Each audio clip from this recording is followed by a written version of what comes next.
As I said, we only have 2 more messages in this Hitting the Reset series, including today, and we're covering 2 chapters per week. So we're going to get done 2 chapters a week, which is not an easy task, just so you know. So today, we won't read all of the text, but we will certainly cover all the main highlights from each of these chapters as we finish up this book series in the book of Acts.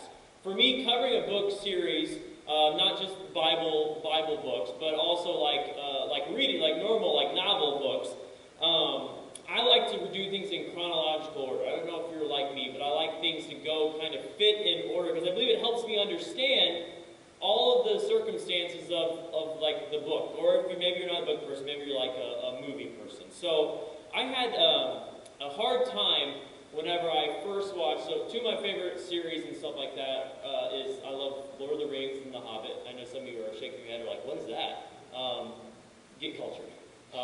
Anyway. Or Star Wars, so I might have got more people with that. All right, Star Wars, and in that, so the first 3 Star Wars are like episodes 4, 5, and 6. I don't know if you know that. So it's like book 4, 5, and 6.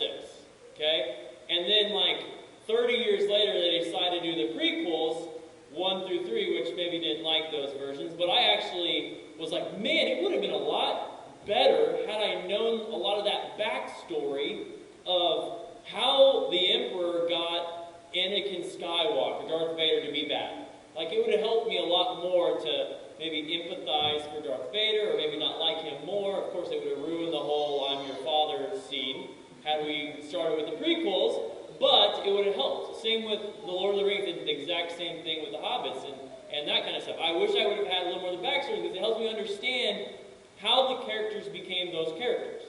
How they became who they are. Basically, same with you as us, each of us as individuals. The things that happened to our life as a child, and an adolescent, and teenage, and all that kind of stuff, help form who you are today, right? All the things you went through, all that stuff. It helps to understand that. Well, that's why I think it's important to know the book of Acts before you read the letters of Paul, all of his epistles. I think it's vitally important to know who Paul is, and how he started all of these churches, and then he's writing these letters to these churches. It's important to understand Acts before we should really be reading Philippians and Ephesians and Corinthians and all these books that are specifically written to these churches, to have this backstory. But often we read these letters without having any understanding of even Paul's personal transformation. I mean, we don't even know anything. Sometimes people just read, Philippians, and they don't have any idea anything about the writer. And sometimes we can read a book, and it doesn't matter what the writer is. But I think it's important to read the letters of Paul and understand who Paul is and his own transformation. Can you imagine reading 1 Timothy chapter 1, verse 15, which Paul wrote this letter to Timothy. So Paul wrote this, and he says, Christ Jesus came into the world to save sinners, and I am the worst of them all. Well, I mean, if you didn't know anything about Paul and his life, you'd be thinking, well, why is he the worst sinner? Why is Paul the worst sinner? Well, what has he done? Is he still bad? I mean, should I even be listening to this guy? He's confessing he's the worst sinner in the whole world. Should I really be listening to what this guy has to say in this letter? But for those of us that have read the book of Acts, we understand that he's talking about he used to persecute Christians. He used to be one thing, but now he's no longer that because of his encounter that he had with Jesus. So it's important to have context as you study and read the Bible, and having a full spectrum and understanding of what the Bible means and who it was written to and why it was written. I hope we have gained, all of us, through this 36-week series, gained an understanding of what the church is supposed to be like as we live according to the mission that Jesus left the church, which we are all a part of the church. If you're a believer. For me, it's great to read the links and the faithfulness Paul had to go through in order to fulfill the mission Jesus had given him. You know, sometimes I look as a pastor and I'm like, man, I really got to. I mean, this is hard to go through. This is a hard thing to get this, to do what God has called me to do and to live this out. But then I read like Paul and I'm like, actually, it's pretty easy. Compared to what he had to go through, this is actually pretty easy. And so remember, I want you, just as a reminder, the Holy Spirit has told Paul already as we get into this message that he's sending him to Rome to bring the gospel as his final missionary journey.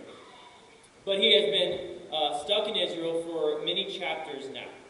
Last week I covered in Acts chapter 24 where it ended with Paul being found innocent by Governor Felix, if you remember that from last week. But he puts him in prison for 2 years anyway. Even though Paul was found innocent, Felix still puts him in prison for 2 years because he's trying to appease the Jews.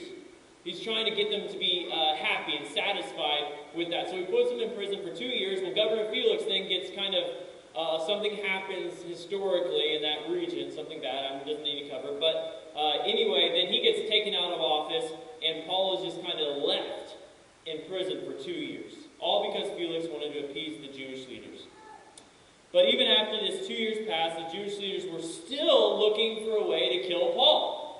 They had a major vendetta against Paul. He must die.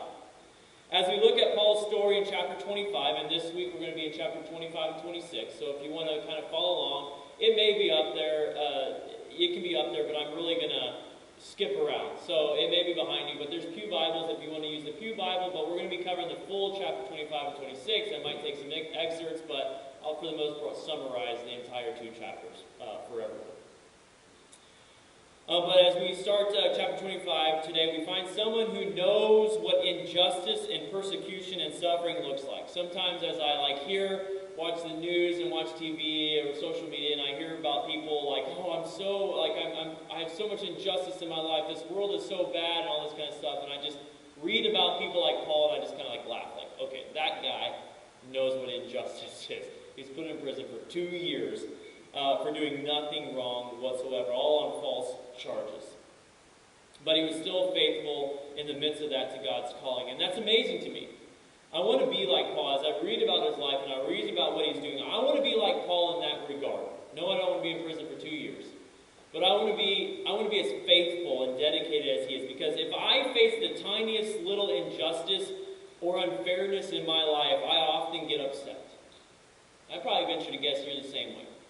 If your rights are being taken advantage of or whatever, typically we get all upset and hot and bothered over the situation. But Paul, even in the midst of his rights being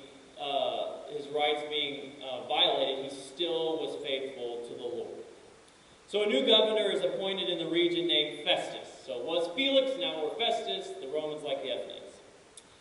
And chapter 25 tells us that 3 days into his service time, the Jewish leaders tried again to take advantage of a new leader. So they told Festus about Paul and tried to convince him to reopen Paul's case, but to put the trial this time in Jerusalem. He wanted it to be in Jerusalem instead of Caesarea. Why? Because they had planned for another ambush on Paul. They wanted him to come so they could ambush him, or so they could start a mob and a riot and kill him. Okay, it's all about wanting him dead, and they knew they could do that if they could get all of the mass of Jews, because they can easily riot and do all that stuff, just like what they did with Jesus, okay? Right? Jesus was innocent. Pontius Pilate said, hey, this man is innocent. Why do you guys want to kill him? And they're like, give us Barabbas instead, the murderer. We want the murderer set free, and not Jesus, the meek, mild, loving person. Because they can stir up a riot. So this is all to kill Jesus. Now, Festus had no desire to get on the wrong side of the Jews in the first week of his governorship, and Festus was new to the area and had very little understanding of the Jewish religious law. So he asked Paul, as a Roman, if he'd be willing to agree to be put on trial in Jerusalem, since that's where he did the supposedly wrongdoings of breaking Jewish law. So, hey Paul, would you consider going to Jerusalem and just being tried there? Now notice that he's asking Paul, and that's important because he has no right to send him back there because he's a Roman citizen. He had no right to do that, but he asked that as kind of like hey, maybe I can get him to go there and they'll kill him and then I'm done with this. Okay, so he's trying to work this. So he has to ask permission if Paul will go. Well, Paul's not an idiot. And so he ends up, Festus just has no desire to be on the wrong side of the Jews. Okay? And so, I just want you to don't miss what Festus is doing here. He knows that if Paul goes to Jerusalem, that he will die. But he also knows that Paul is a Roman citizen with Roman rights. And he can't force Paul to stand trial and to be judged by a Jewish court, which will inevitably find Paul guilty and condemn him. But neither can he set Paul free, because that will lead to an uprising of angry Jews. So he's really in a pickle. I mean, Festus is in a pickle. He knows this guy's free, or he knows this guy's innocent, but he knows that if he sets him free, that he's going to have a bunch of problems in Judah, or Israel, all that region. And so he's really in a pickle of what to do. And according to verse 11, Paul then, after he asked him if he will go on trial, says, Paul makes a request to be able to make his appeal directly to Caesar. See, every Roman citizen who felt like they were not being tried fairly had the right to appeal to Caesar, which is the emperor of Rome. Okay? This didn't mean that Caesar would, he himself, hear the case, but that the citizen's case would go to the highest court in all of the Roman Empire. Remember, this is the exact place, Rome, this is the exact place that God has called Paul for 4 or 5 chapters now that we've covered, called Paul to go to Rome, right? And so this is where God is going to be sending him. And I want you to make sure that you see this, that this is all part of the Spirit's plan, okay? That he would make his appeal to go to Caesar, and that he'd be taken all the way to Rome. So this is all part of the Spirit's plan to get Paul to Rome to share the gospel. Sometimes the Spirit works through man-made things, and like laws or men or nations, things like that. God can use what men have created, whether even good or bad. God can use all things to accomplish His will. I mean, often if you read the Old Testament, God used other nations, detestable pagan nations like the Babylonians and the Assyrians. Often He would call them to come in and wipe out, or to fulfill His desire to punish His people.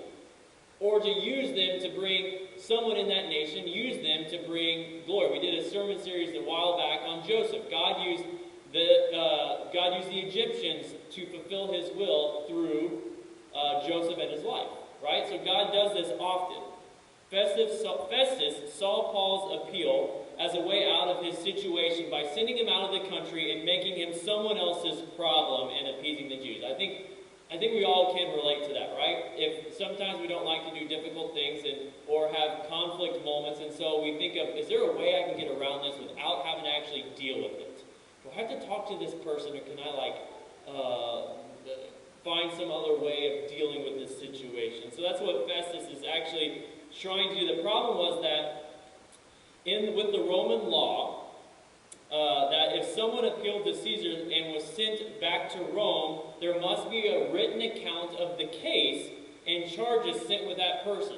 Okay, so the person that the governor or whatever had to send a recorded message that said, okay, this person did this, and this is what they're doing, but this is the entire situation. I need you to handle this case. Because they didn't have a telephone, right? They didn't have a telephone. Hey, let's talk about this case on the phone, or let's Skype, or whatever. No, they had to send a written letter that explained what has happened. But Festus had a problem. As far as he could see, there were no charges to send. So Festus seeks counsel to help with the situation because he thinks Paul is innocent. And so he just doesn't know it. He doesn't understand the Jewish law and all this situation. So Paul, who was innocent of his charges against him, knew he could appeal to Caesar's judgment. And in verse 8 of chapter 25, Paul says this, I have done nothing wrong against the Jewish law, or against the temple, or against Caesar. He knew his rights. Paul knew his rights, and as an innocent Roman citizen, he had the right and opportunity to claim Rome's protection and his justice. Just as all of us. As Americans, we have rights. And as Americans, I think it'd be unwise not to use our rights as American and still be a Christian at the same time. And Paul takes advantage of that. The amazing thing is Paul already was trying to get to Rome and bring the gospel, and he knew his appeal would give him the opportunity to go there even as a prisoner. So Paul now is getting a free military escort all the way to Rome. Now, it's not going to be, as we find out next week, it's not going to be a perfect sailing, but that was a pun intended if you know the advancement of what I'm talking about next week. But anyway, it's not perfect, but he is getting a military escort all the way to Rome to see the upper echelon of the Roman government. Paul is going in different circumstances than maybe what he thought originally when he dreamed about going to Rome, but he's on his way. In verse 13 of chapter 25, Festus is at a loss, but we find out that Herod Agrippa and his sister Bernice come to visit and congratulate Festus position as governor. Festus saw his opportunity to get help in this situation. Festus was a Roman, so again, he didn't understand the conflict between the Jews and Paul. But now the Jewish king was there in his palace, kingdom, whatever you want to call it, or courtyard, and he figured this was the perfect guy to help him understand the situation. So I'm going to bring in a character witness or an expert witness on the situation. Okay? And I love in verse 19 when Festus is explaining the case to Herod Agrippa, he says this: the case is something about their religion and a dead man named Jesus, who Paul insists is still alive. I laughed. As soon as I read that, as I was recounting the story, I started laughing because, again, anyone that Paul talked to eventually heard the gospel from him and the truth about Jesus. I love as Festus is like recapping the story he throws in there about some man who died, whose name is Jesus, who Paul insists is alive and well. Clearly, Paul had told Festus that Jesus is the Savior and he's still alive. He's resurrected, and it's ingrained into Festus' mind that about this Jesus, who Paul believes with all of his heart, is alive and well. Everyone, and so I love that, and I hope that I can, as I talk to people and have interactions with people, that I can consistently be efficient at sharing the gospel like Paul was. That in almost all my conversations, I'm bringing up that I serve the resurrected Jesus. I don't know how often we do that. How often that we share in just normal conversation with people, hey, by the way, I just want you to know that Jesus is alive and well. Maybe someone's like, oh yeah, I know that. Or maybe somebody like, seriously? But regardless, I don't know how often we do that. But I know that in reading Acts, Paul did that consistently. I want you to know that I'm here and I'm so thankful that Jesus is the resurrection. We can go back and talk about the Cardinals if you'd like to now. Or whatever. But saying that Jesus is alive, because he always was about sharing the gospel. Look at Paul's conversation that he has ensuing. He clearly isn't very concerned about his own justice, right? He isn't really concerned about what's fair or not fair in his life. Paul is concerned about the gospel. That Jesus died, that he rose again, that he paid the penalty for their sins, so that whoever repents and believes in him will receive eternal life. That's what he cared about. That's what Paul cared about. I mean, clearly he could have gotten out of prison a lot earlier, because I guess he could have appealed to Caesar a lot earlier, but he was working with Felix, if you remember. He was trying to win Felix over the other governor. All right, so Paul was all about winning people for Jesus. That's what he cared about. Not his own justice, not his own freedom. He cared about winning people for Jesus. So we'll move on to chapter 26, and it begins with Herod Agrippa desiring to hear Paul in person. He wanted to speak directly to Paul and not just to hear from Festus. He wanted to have this interaction with Paul.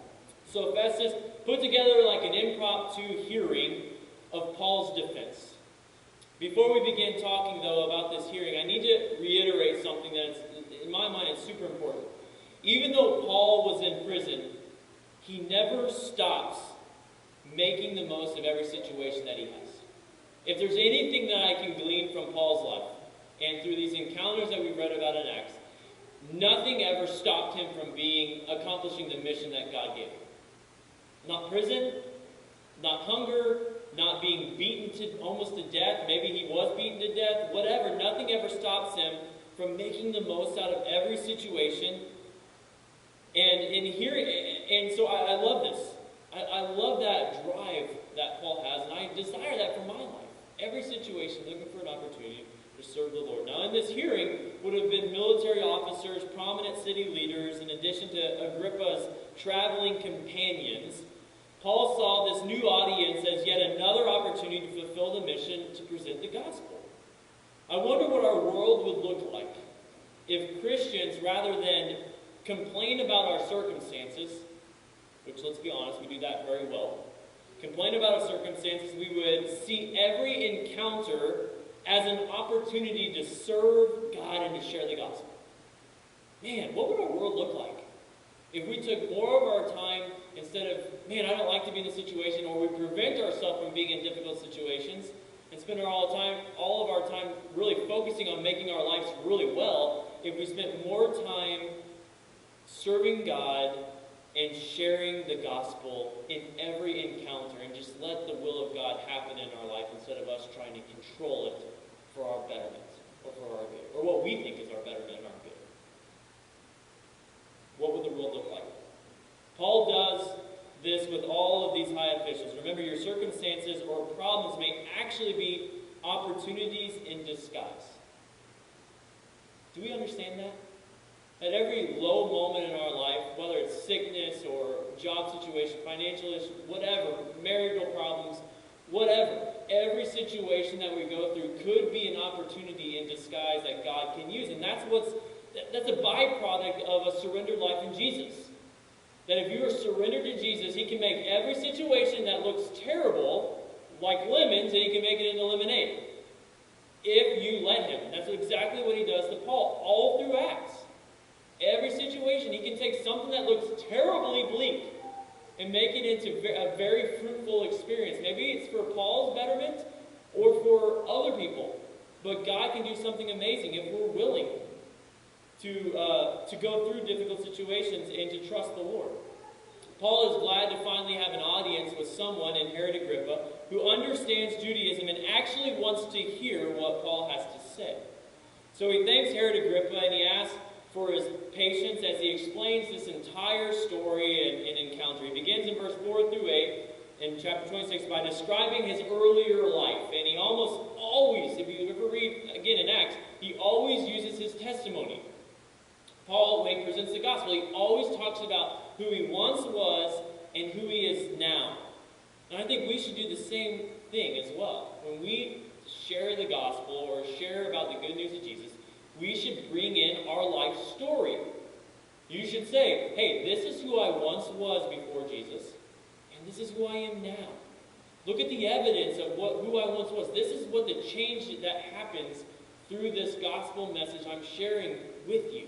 It's not just giving them facts that Jesus came into the world and He loved us and He gave His life for us and He saved us and redeemed us. Come, accept this wonderful gift. Yeah, there's power in that. But there's so much more power if you say, hey, this is the message of Jesus. This is who I once was. Now this is who I am because of this message. I'm telling you that it works. It changes. There's proof in the pudding. Just like those, you know that, I can't remember, Flex Seal guy? You know, I still want to try putting a screen door on the bottom of a boat with Flex Seal because I do not believe that works. Okay, but if that guy got me out on a boat with that Flex Seal stuff on there and it worked, by golly, I'd buy that. And the same stuff, the same thing with our faith. If we can prove that our faith is real, people will be more apt to hear it and understand it and want to receive that. You see, a transformed life is something that people can't argue with. It's powerful.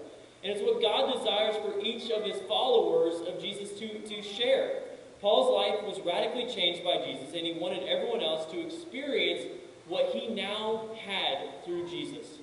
Paul informs them that the Jewish leaders now know him before, or who he once was. They knew who he was. Remember, Paul was a Pharisee in training. He was one of them, and so he's telling this council, this hearing, that they once knew him. Then in verse 6, he explains to them that he's on trial not because he had fallen away from his Jewish faith, but that he believes that the Jewish scriptures that taught about the Messiah have been fulfilled. That's why he's really on trial. He explains to Agrippa that the Jewish hope of salvation, again, this is like directed to Agrippa, he says that the prophets that they foretold about the coming of a Messiah, but that has been fulfilled in Jesus. That salvation is fulfilled in Jesus. And then in verse 7 he explains he has the same hope of a Messiah that all the tribes of Israel possess. But he believed that the Messiah has come. It is Jesus. Verse 8, I love what he says here in verse 8. He actually refers to Jesus directly when he says, if they thought it was too incredible or crazy of an idea to think that God had the power to raise someone from the dead, and when he's talking about raising from the dead, he's referring to Jesus being raised from the dead. But what a great question, right? How can you, if their hang-up is about the resurrection. If you remember last week and 2 weeks with, I think Nate mentioned it as well, but the resurrection, that was their hang-up. Oh, Jesus being resurrected, no way, it's not real. If you believe in a God who's all-powerful and create all things, why would that God not be able to raise someone from the dead? That was Paul's question. Philosophical question. Logically, it makes sense, right? If you can create life, can't you bring someone back from the dead in the same breath, right? And that's what Paul's question was, him getting them thinking, these intellectual people. And in verse 9, he does something awesome. He connects to them through a prior skepticism that he had. See, Paul was a skeptic. He didn't believe in Jesus. He believed that Jesus was not the Messiah. He just thought he was some prophet or whatever. And so Paul went around killing all of the Christians and imprisoning them because he thought he was a skeptic. And he says, hey, you know what? I know what it's like to be a skeptic. I went and punished people and persecuted people of this faith, of this Christian faith. I know what it's like to be skeptic, but I'm telling you that Paul then met, he says, I met the resurrected Jesus. I met him. And I know he's alive. And he made me a believer on the road to Damascus. In verses 12 through 18, Paul tells them that the encounter he had with the resurrected Jesus transformed his life forever. And according to Paul, not only did Jesus confront him, but he also gave him instructions. In verse 16 and 17. It says that I have appeared to you and appoint you as my servant and witness. Tell people that you have seen me, and tell them what I will show you of the future. And I will rescue you from both your own people and the Gentiles. Yes, I am sending you to the Gentiles to open their eyes, so they may turn from the darkness to the light, from the power of Satan to God. Then they will receive forgiveness for their sins and be given place among God's people who are set apart by faith in me. See, Paul then singles out Agrippa once more as he is, as if he's speaking to him alone. Okay? And at this point, Festus kind of had enough of everything, and he wasn't going to sit there and listen to Paul try to convince them that a dead man had come back to life. Then Festus says in verse 24, "You're out of your mind, Paul. Your great learning is driving you insane." Basically saying you spent too much time in the library and in the books. You're going nuts. You're starting to believe science fiction instead of reality. You're going nuts. You've studied too much. You're too smart for your own good. Kind of like if maybe one of us had a conversation with Albert Einstein when he was alive and he started talking math stuff and math equations, we'd probably be like, "You're nuts. I don't have no idea what you're talking about." Okay, but he's saying you're going insane. He knew Paul was innocent of his crimes, but only guilty of disagreeing with the Jews theologically. But guess what? Paul wasn't finished. He explains in verse 25 that I'm not insane. What he's saying was true. In fact, he says, King Agrippa knows it's true. He calls out King Agrippa again. You know that what I'm saying is true, King Agrippa. Which is, by implicating King Agrippa, Paul is giving his own argument significance and putting King Agrippa on the spot. Because he knew what Paul was saying was in line with Jewish scriptures. As a good Jew, you would know about the Messiah. You would know the foretelling of the Messiah from the prophets. And so he knows all these scriptures because they're taught constantly. That's one of the top things, is knowing and understanding these things. And so he calls out King Agrippa with this. And that's why he asks King Agrippa then plainly, do you believe the prophets? Okay, because he's saying, I know you believe this. If you're a Jew, you believe this. And he says, do you not believe what the prophets said, King Agrippa? Right? Because if you don't, then you're saying you're not really a good following Jew. Paul is talking with this Jew. I love it. Paul's talking with this Jewish court in front of a crowd of intelligent people, and he just puts King Agrippa, Herod Agrippa, on the spot, asking if he believes the scriptures. But if he does agree, King Agrippa, he would be agreeing with Paul's teachings. And King Agrippa was like cornered and doesn't know what to do. He's cornered and he knows if I agree, then I'm agreeing that Jesus is the resurrection. It is true. Or I disagree, I'm in trouble with the Jews. And so he's also cornered along with Paul in this, or Festus in this kind of sticky situation. So what does King Agrippa do? Well, similar to Governor Felix, in chapter 24, King Agrippa wiggles out of giving an answer. He cowers out. He says this in verse 28. Do you think that in such a short time you can persuade me to become a Christian? I.e., do you really think I'm that gullible to believe like that? I'm just going to believe hook, line, and sinker. Then Paul says, as a response, short time or long, I pray to God that not only you, but all who are listening to me today may become what I am, except from these chains. Meaning that I hope that no matter if it's short or long, you all believe. Every single person in this room, that you believe, minus these chains. The irony is that all the people that gathered there were looking down on Paul. He was a prisoner. And they were the elite. But Paul understood that he was better off than them because he had Jesus in his heart. Because he knew he had eternal life in Jesus. But he desired for them to know and to receive Christ. And that's the heart of a true believer. An unending, a yearning for salvation for all people to receive. And this is a perfect example of the type of evangelistic drive that as Christians we should have and have to have. A heart of love for those who don't know Christ. Paul was overwhelmed by what God had done for him, and he didn't care if he had to lose his life telling people about Jesus. He was more concerned about the salvation of these strangers, his own captors, than his own personal freedom and rights. We need to have that same heart as believers. As Christians across the world, that's the heart that we are called to have and we got to have. Let's ask the Spirit today to give us a burning desire like that to see others come to know Christ.